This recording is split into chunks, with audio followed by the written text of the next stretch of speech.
Hello everyone, आज हम discuss करेंगे आपके एक्सरसाइज 5.1 क्वेश्चन नंबर 3 एंड आगे वाले जितने क्वेश्चंस आपके रह गए हैं। तो बेटा 5.1 क्वेश्चन नंबर 3 आपका क्या कह रहे हैं, देखो उसने बोला consider two postulates given below. आपको जो नीचे दो पोस्टुलेट्स गिवन है आपने उनको पढ़ना है। Given any 2 points A and B, there exist a third point C which is in between A and B. अगर मैं इसकी बात करूं तो फर्स्ट पार्ट आपका क्या कहना चाह रहा है बेटा, आपके पास 2 पॉइंट गिवन है ए और बी, ठीक है, और उसके अलावा थर्ड पॉइंट है सी जो कि ए और बी के एग्जैक्ट बिटवीन में है, बीच में है, ठीक है। अब आ जाओ सेकंड पोस्टुलेट पे। सेकंड पोस्टुलेट आपका क्या कहना चाह रहा है, देयर एग्जिस्ट एट लीस्ट, यहाँ पे एग्जिस्ट करते हैं कम से कम 3 पॉइंट जो कि सेम लाइन पर नहीं है, ठीक है, जो कि सेम लाइन पर नहीं है। देखो बेटा ये आपका ए पॉइंट और ये बी पॉइंट, मैंने नाम दिया दिस इज डी। तीनों पॉइंट सेम लाइन पे नहीं है, सिर्फ 2 सेम लाइन पे, नेक्स्ट वाला अलग लाइन पे है। तो उसने क्वेश्चन पूछा do this postulate contain any undefined terms, ठीक है। मेरे को किसका आंसर देना है सबसे पहले, क्या इन पोस्टुलेट्स के अंदर ऐसी टर्म्स हैं जो कि डिफाइन नहीं की हुई, ठीक है। यस बेटा, जैसे आपने सेकंड क्वेश्चन में किया तो आप आंसर में क्या लिखोगे, यस।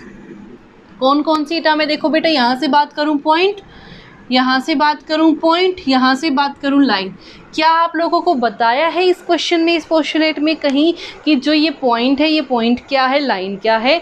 तो yes there are many undefined terms. तो यहाँ क्या लिखोगे, yes there are many undefined terms, ठीक है। अब आ जाओ सेकेंड क्वेश्चन पे। ये तो आपका फर्स्ट क्वेश्चन, उसी के अंदर सेकेंड क्वेश्चन में बोला आर दीज पोस्टुलेट कंसिस्टेंट, ठीक है। उसने सेकेंड क्वेश्चन क्या पूछा,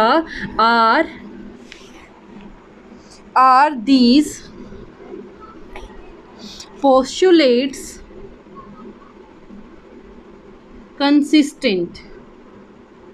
बेटा एक वर्ड है यहाँ पे कंसिस्टेंट। कंसिस्टेंट का मतलब क्या है, जिसका कुछ लॉजिक हो, ठीक है, जहाँ पे कुछ आप लॉजिक लगा सको, ठीक है। उसने बोला जो ये पोस्टुलेट हैं क्या ये कंसिस्टेंट है, ठीक है। तो यस बेटा दीज आर कंसिस्टेंट। रीज़न, यहाँ पे आपने क्या किया, ए और उसने साफ दे रखा है। इस पोस्टुलेट के अंदर आप फिगर बना सकते हो, समझ सकते हो क्या दिया हुआ है। तो ये क्या है, yes they are consistent. Reason क्या है, आप लोगों को अलग अलग 2 सिचुएशन दे रखी हैं और दोनों सिचुएशन को आप लॉजिक लगा के, दिमाग लगा के, डायग्राम के थ्रू एक्सप्लेन कर सकते हो। तो यहाँ से क्या लिखोगे आंसर में, यस। रीज़न क्या है, बोथ postulates belongs to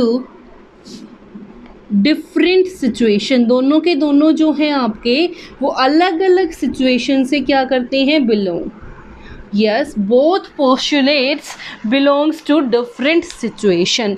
इसी के अंदर बेटा आपको एक थर्ड पार्ट गिवन है। वो थर्ड पार्ट क्या है, देखो बेटा, do they follow from Euclid's postulate. Third part इसके अंदर क्या पूछ रहा है, डू दी, थर्ड पार्ट में पूछना चाह रहा है do they follow from Euclid's postulate. Do they follow from Euclid's postulate. बेटा पोस्टुलेट में आपको ऐसा कहीं पे भी नहीं दिया हुआ, ये किससे बिलोंग करते हैं, यूक्लिड्स एक्सियम से। तो यहाँ आ जाएगा नो, ठीक है। ये क्या है, यूक्लिड्स एक्सियम। क्या है ये, यूक्लिड्स एक्सियम्स, ठीक है। तो ये था बेटा आपका क्वेश्चन नंबर 3। अब आते हैं क्वेश्चन नंबर 5 पे, क्वेश्चन नंबर 4 पे। क्वेश्चन नंबर 4 देखो बेटा आपका क्या कह रहा है,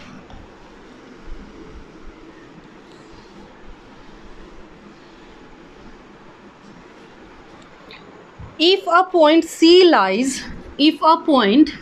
lies between 2 points A and B, A और B आपका कोई पॉइंट है और C इनके बीच में है, then such that, दिया क्या हुआ बेटा, such that that AC is equal to BC, AC is equal to BC, then we have to prove, हमें प्रूव क्या करना है बेटा, that AC is equal to half of AB, prove क्या करना है, AC is equal to half of AB, figure by drawing the figure. अब figure draw कर चुके हो, इसको एक्सप्लेन करना है फिगर ड्रॉ करके, ठीक है। गिवन क्या है, AC is equal to BC, prove क्या करना है, that AC is equal to AB। अगर मैं बात करूं बेटा, this is your complete line AB, this is your complete line AB। AB को आप कैसे लिख सकते हो, AC प्लस BC, दोनों पार्ट से मिलके बनी है आपकी, ठीक है। और उसने दिया क्या हुआ है, AC is equal to BC, तो मैं BC को क्या पुट कर सकती हूँ बेटा, AC, तो पुट कर दो that AB is equal to AC plus AC। यहाँ रीज़न क्या है बेटा, AC is equal to BC given, ठीक है। तो देखो बेटा यहाँ से क्या आ जाएगा, AB is equal to AC plus AC, twice of AC, ठीक है। ये यहाँ 2 मल्टीप्लाई में बेटा यहाँ आके डिवाइड में, so AB by 2 is equal to AC। यही आपने प्रूव करना था, कुछ नहीं किया बेटा, मैंने सिर्फ क्या किया, AB को मैंने क्या लिख दिया, AC प्लस BC। आपकी कंप्लीट लाइन 2 पार्ट से मिलके बनी है, वही लिख दिया। और जो गिवन है, गिवन क्या है, AC is equal to BC, मेरे को AC में आंसर चाहिए था, तो मैंने BC को क्या लिख दिया, AC, ठीक है। AC plus AC, twice of AC, यहाँ आके डिवाइड में। अब आ जाओ क्वेश्चन नंबर 5 पे। क्वेश्चन नंबर 5 आपका क्या कह रहा है, देखो बेटा, in question number 4, question number 4 आपके सामने मैंने रफ नहीं किया। Point C is called a mid point of line, ठीक है। पॉइंट C जो है आपका मिड पॉइंट है लाइन सेगमेंट AB का। Then prove that every line segment has only 1 and 1 mid point, हर एक लाइन सेगमेंट का सिर्फ एक ही मिड पॉइंट होता है, अनदर मिड पॉइंट नहीं होता। तो देखो बेटा, आपको दिया क्या हुआ है क्वेश्चन नंबर 5 में, ये आपकी लाइन थी AB, यहाँ पे C आपका क्या था, मिड पॉइंट।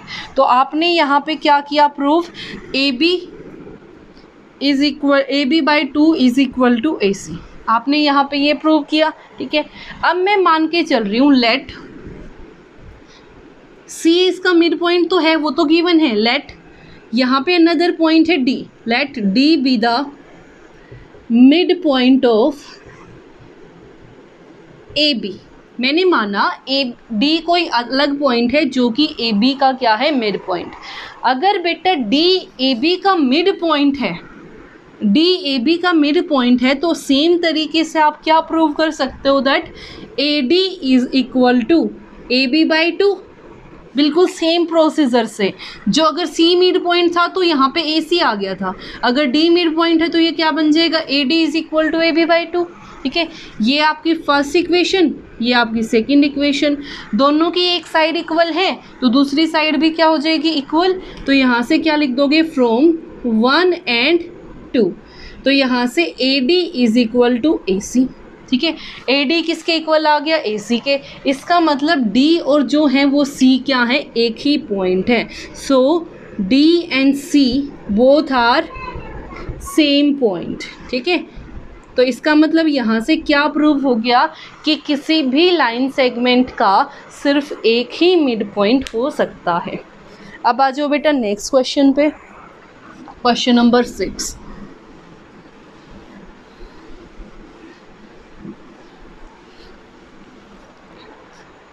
क्वेश्चन नंबर 6 आपका क्या कह रहा है, देखो बेटा, इफ़ आपको फिगर दी हुई, this is A B C D, AC is equal to BD, ये आपको गिवन है, ठीक है। और प्रूव करना है AB is equal to CD, AB किसके इक्वल है, CD के, ठीक है। आपको दिया हुआ है that AC is equal to BD, ठीक है। अब देखो बेटा, अगर मैं यहाँ से यहाँ तक की लाइन की बात करूँ तो AC है, AC को मैं क्या लिख सकती हूँ, AB plus BC, AB plus BC। In same way next मेरे को क्या दिया हुआ है, BD, तो BD ये वाला पोर्शन, इसको मैं क्या लिख सकती हूँ, BC प्लस CD, तो BD is equal to BC plus CD। दोनों इक्वल हैं, तो ये दोनों की अगर लेफ्ट हैंड साइड इक्वल है तो राइट हैंड साइड भी क्या हो जाएगी, इक्वल। तो यहाँ से आ गया AB plus BC is equal to B C plus C D. ठीक है बेटा, सेम लाइन सेगमेंट है, वहाँ जाएगा माइनस, तो ये आपका क्या हो जाएगा 0। तो यहाँ से क्या आ गया बेटा, A B is equal to C D, यानी कि ए बी की वैल्यू किसके इक्वल आ गई, सी डी की। यही आपने प्रूव करना था। नेक्स्ट देखो बेटा लास्ट क्वेश्चन। लास्ट क्वेश्चन देखो बेटा आपका क्या कह रहा है, वाई इज एक्सियम 5। एक्सियम 5 क्या दिया हुआ है, अभी आपको लर्न भी हो गया होगा। एक्सियम 5 आपका क्या कहता है,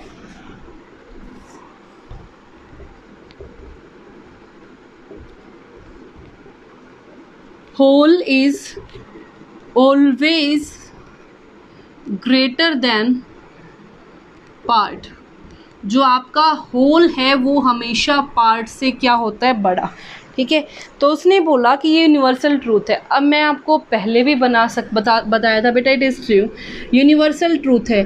कभी भी बड़ा केक हो, उसका एक पोर्शन किसी को दे दो, तो क्या वो पूरे से बड़ा हो सकता है, नहीं हो सकता, क्योंकि आपने उसका एक पार्ट तो दिया है। ठीक है, उसने उसका सिर्फ एक आपने क्या दिया, एक पार्ट ही तो दिया है, कंप्लीट थोड़ी दिया है।